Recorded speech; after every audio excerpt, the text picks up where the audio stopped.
देखिए, धर्म पर बहस नहीं हो सकती। जैसा धर्म है वैसा स्वीकार कर दो।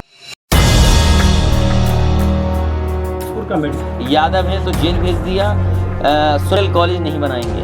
अभी मैं कन्नौज के मेडिकल कॉलेज में गया था, 24 कैंसर डिपार्टमेंट देखा, 0 न। ये मॉडर्न खंडर बना दिए हैं। नहीं, घर में सम्मान हमेशा रहेगा। चाचा के रूप में हमेशा सम्मान है घर में। निकलेगी राजभर जी कह दलितों का सम्मान सपा में नहीं है।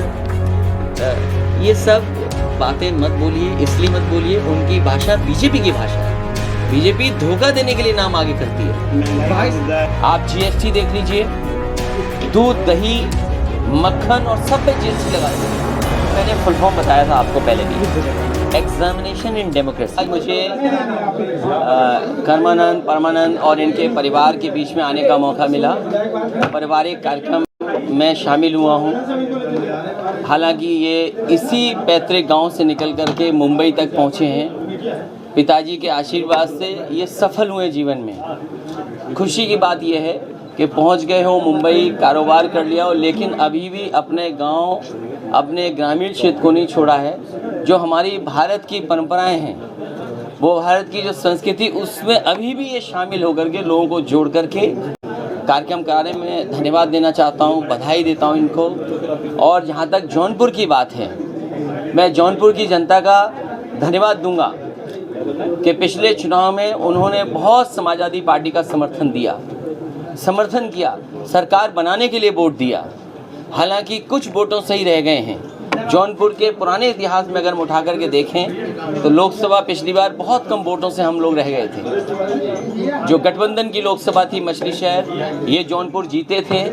वहीं अगर हम इस विधानसभा का देखें तो कम वोटों की वजह से सरकार से बाहर रह गए। जिस तरह जौनपुर में कम वोट से हम हारे हैं, चाहे मणियाऊ रहा हो, चाहे ललई पूर्व मंत्री हारे हों, चाहे बदलापुर हम हारे हों, या शहर की सीट हारे हों, ये बहुत कम वोट से हारे। शायद जौनपुर के इतिहास में इतने कम वोटों से कोई पार्टी नहीं हारी होगी। कमेंट किया है जो कांवड़ियों में पुष्प वर्षा। देखिए, धर्म पर बहस नहीं हो सकती। जैसा धर्म है वैसा स्वीकार कर दो। जौनपुर का मेडिकल कॉलेज के चुनाव में 22 वाले सब लड़ेंगे साथ। ये मेडिकल कॉलेज नहीं बनाएंगे। अभी मैं कन्नौज के मेडिकल कॉलेज में गया था, 24 कैंसर डिपार्टमेंट देखा, 0 न मरीज, न मशीन, न डॉक्टर्स। मैं दूसरे विभाग में गया, कैंसर इंस्टीट्यूट में, जो कैंसर एक डिपार्टमेंट बना है, 0 वहाँ पर। सैफई में बन रहा है, 0। आजमगढ़ में कोई बजट नहीं दिया। मैं गया था सिद्धार्थ नगर, कुछ नहीं मेडिकल कॉलेज। बस्ती गया, कुछ नहीं मेडिकल कॉलेज। और जौनपुर का तो सबसे अच्छा मेडिकल कॉलेज मैंने दिया था, और इसलिए दिया था कि जौनपुर बड़ा जिला है। लोगों को इलाज के लिए बीएचयू भागना पड़ता है, प्राइवेट अस्पताल में जाना पड़ता है, और बिल्कुल करीब में अगर मिल जाए उन्हें अस्पताल और अच्छा मेडिकल कॉलेज मिल जाए तो उनका इलाज यहीं हो जाएगा। आपने दुर्दशा देखी, इसकी तो प्रधानमंत्री ने उद्घाटन किया था। जैसे बुंदेलखंड का उद्घाटन हुआ एक्सप्रेस वे का, वैसे इसका उद्घाटन हुआ था। ये मॉडर्न खंडर बना दिए हैं।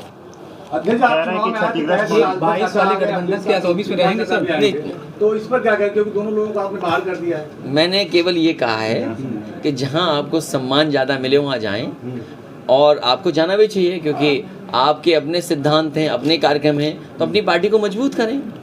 आप अभी घर में सम्मान नहीं, घर में सम्मान हमेशा रहेगा। चाचा के रूप में हमेशा सम्मान है घर में, लेकिन क्योंकि उनकी एक अपना पार्टी है, उनका एक दल है, तो हमारी तो यही उनसे कहा, यही कह सकता हूँ कि दल और मजबूत करें। वो अपना लगातार लोग निकलेगी वो।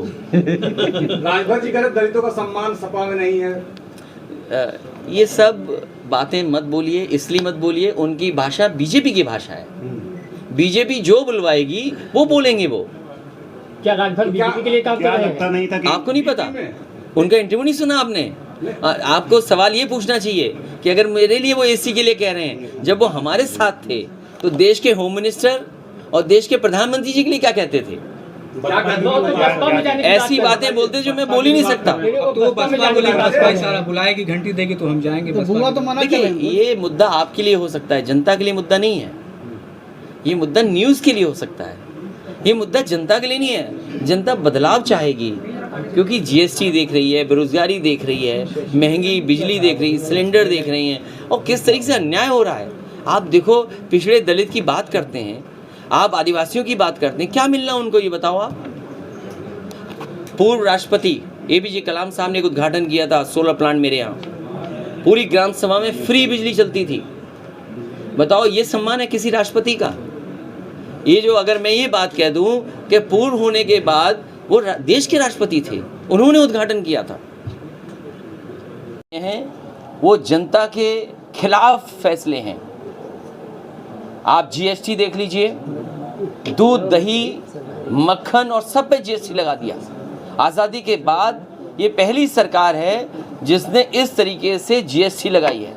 कल को हम अगर सावन के महीने में भोलेनाथ भगवान पर अगर हम चढ़ाने जाएंगे दूध, तो दूध हो सकता वही हो जिस पे GST टैक्स सरकार ने वसूला हो। इसने हमारे भारतीय जनता पार्टी ने हमारे भोले भाले भोलेनाथ के जो हमारे पूजा करने वाले हैं श्रद्धालु, उन्हें भी नहीं छोड़ा इन्होंने, उन पे भी टैक्स वसूल लिया। और इतना भ्रष्टाचार की कल्पना नहीं कर सकते थे जितना सरकार में हो रहा है। सरकार को SIT बनानी पड़ी ट्रांसफ़र पोस्टिंग में, जब PWD के ट्रांसफ़र पोस्टिंग में OSD हटाना पड़ा इन्हें। डिप्टी CM को चिट्ठी लिखनी पड़ी कि अधिकारी उनकी नहीं सुन रहे, गलत ट्रांसफ़र हो गए। अभी शिक्षा विभाग पर भी उंगली उठी है। नमामि गंगे और जो पानी को लेकर के, गंगा सफाई को लेकर के मंत्री ने सरकार पर प्रेशर लगा दिया। शायद ये पहली सरकार होगी जहां विपक्ष ने नहीं उठाए सवाल, इनकी सरकार के अंदर सवाल उठ रहे हैं। तो सोचिए जो ट्रांसफ़र पोस्टिंग में पैसा ले लें, वो विभाग का जब काम होगा तो कितना भ्रष्टाचार होगा उसमें। और फिर अग्निवीर जैसी योजना लाना, अग्निपथ कार्यक्रम बना करके, और ये बीजेपी के लोग वही हैं जो थकते नहीं है ये कह करके भारत माता की जय हो, भारत माता की जय हो। और सोचो नौकरी कैसी आधी अधूरी।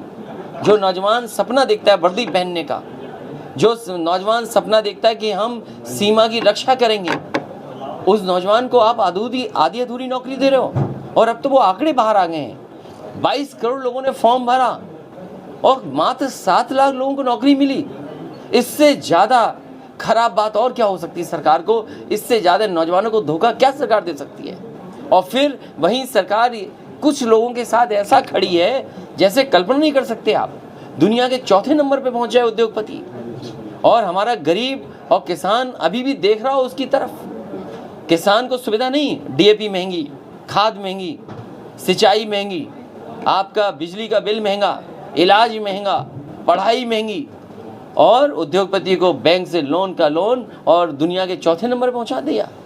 ये सरकार गरीबों की नहीं, उद्योगपतियों के साथ खड़ी।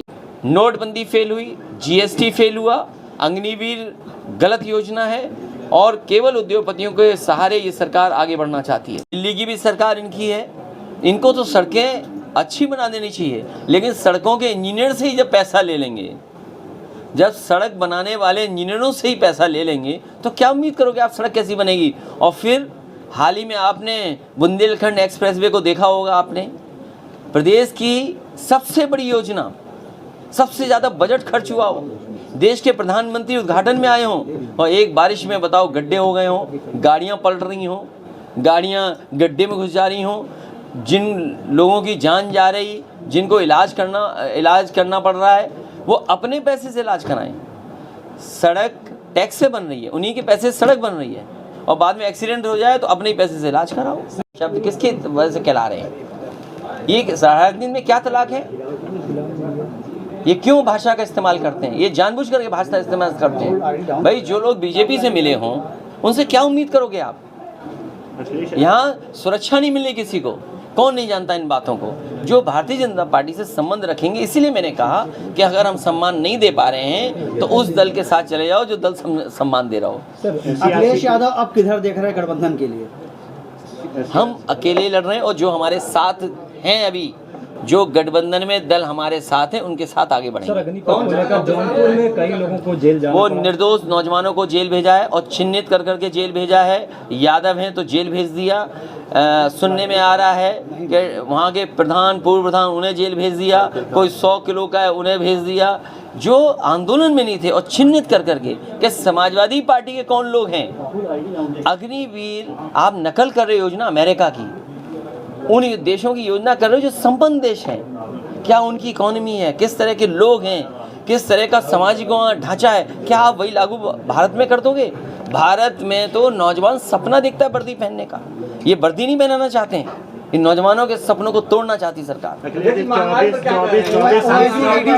ये पहली सरकार है जन्माष्टमी से पहले, रक्षाबंधन से पहले, और हमारे भोलेनाथ पर दूध चढ़ाने पर टैक्स लगा ले। और क्या हो गया महंगाई का? डीएपी बोलो कहाँ पहुँच गई, खाद कहाँ पहुँच गई, गैस सिलेंडर कहाँ पहुँच गया, और रुकिए डॉलर और रुपया कहाँ पहुँच गया? नीचे जा रहा है कि ऊपर जा रहा है रुपया? और ये तो कहते थे कि हम जानते हैं रुपया कैसे नीचे जाता है, हम सब समझते हैं। अब रुपया नीचे क्यों जा रहा है? ईडी की जांच पर क्या कहेंगे? ईडी के जांच जो देखिए, ईडी का मैंने फुल फॉर्म बताया था आपको पहले भी, एग्जामिनेशन इन डेमोक्रेसी। ये भी एक थाना बन गया है। थाने से जैसा चाहो वैसा परेशान कर लो आप। सरकार के इशारे पे परेशान किया जा रहा है, और एक को नहीं सबको परेशान किया जाएगा। 10 लाख का कारोबार कर लो, ईडी आ जाएगी। तुम ज़्यादा खिलाफ दिखाओगे, चैनल पे ईडी आ जाएगी।